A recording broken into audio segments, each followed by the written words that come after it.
ten ci ànd ak El Hadj Assane Gueye. Observateur xëy bind Macky emploie le bâton ñu mën caa jukkee ca yooyu kàdduy français emploi di xëy ak bâton yet wa ngir nettali ne président doon serale naam démb ñu nekk ndaw ñaag wutal leenam xëy waaye it na mu tàngalee ci aji manifester yi fi doon songi gendarmerie ak taal kër jàmbur yi mu ne loolee naam romb na waaye dootu fi am état bi dootul nangu lu ni mel ci observateur président Sall ne yàlla baax ne kon ci musiba la ñuy tàbbi waaye fekk na ba Sénégal doone démocratie bu mag ca nag mu ne njuumte la nit taxaw lu toll ni minute rek di xalaat ne ab état daa faible lu jëm ci liggéey bi nag ngir jox ndaw ñim xëy président Macky Sall ci observateur ba tey di xamal ñi nga xamante ni ñoom la dénk kuréel yooyu yëngu ci fànn woowee ne du leen muñal benn yeexite wala yaapari ndax nag mu ne dafa joxe kàddoom ci kanamu ndaw ñi ak ci kanamu askanu Sénégal Sud Quotidien ne Macky Sall génne na naam mbaqus ya waaye yattu kel bàng ca wet ga it yéene kaay bi ne démb président validé na nag programme bu xëyu ndaw ñi li ko tàmbalee weeru mai juróom-benn fukk ak juróomi junniy ndaw daañ leen wutalam xëy convention état employeur jëlee nañ ko benn milliard yóbbu ba fukk ak juróom ci milliards waa université coowaloo ga fa akuk sëmbaxloo président Macky Sall ci Sud Quotidien ba tey ne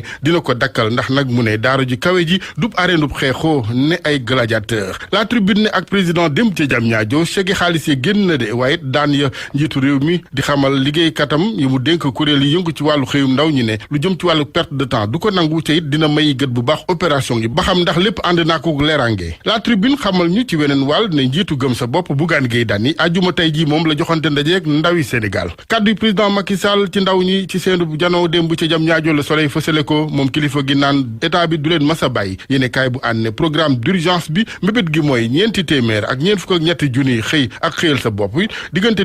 2012-2019 Soleil xamal ñu ne ñeenti téeméer ak juróom-ñeent fukk ak ñetti junniy xëy taxawal nañ ko ci Sénégal secteur privé gi démbit président Sall woo na leen ci bay seen waar lu jëm ci manifester yëfi woon nag ci weeru mars président Macky Sall ak yéenekaay bi di la Soleil ne Sénégal démocratie bu mag la lu ko mooy ci musiba gu rëy lañ naroon tàbbi laas ne pexe mu gaaw bi mel ni melax bi président Sall wut ngir xëyam ndaw ñi bokk na ci data center bu jam ñaajo bi nga xamante ni dina jollil lu toll ci ñeenti junni ak juróom-benni téeméeri entreprise yu nar a taxawal fukk ak juróom-ñaari junniy xëy teg ca li ko tàmbalee weeru mai bi juróom-benn fukk ak juróomi junniy emploi ñu commencé ko ci wàllu recrutement ci lu ànd akuk lerange Walfadjri ne président mu ngay digee ndaw ña ñoom di xaar lu ay gët tegu Les Échos ne démb ndaw yi fukk ak ñeenti diwaani Sénégal dañoo ñëwoon gaaral président seeni jafe-jafe yi dundin Vox Populi la mu gis mooy démb président génneel na carotte ga ndaw ñi waaye dencal yet wa Sonko source a lu jëm ci jafe-jafe yi xëyu ndaw ñeek li ko gàllankoor njort na ci it ñi nga xamante ni ñooy mag yi taw a dem à la retraite source a wëlbatiku jàppee président Macky Sall champion ci wàllu recrutement troisième âge dale ko direction générale ak conseil administration yenn yi RTS ca la ñu ne Aprosi ITA Petrosen Holding BHS Sodefitex IPRES Le Soleil yéenekaay bi ne fu ne ay maire ak i pa ci bopp direction yi wala conseil d'administration gi ñuy jeexale lamb ji ak sunu lamb ak sport business bi Balla Gaye de dugg yéenekaay bi dama ngay topp tànki Mouhamed Ndaw Tyson Aziz Ndiaye ne xaalis bu bari nag lañu soxla ngir tàmbali business bi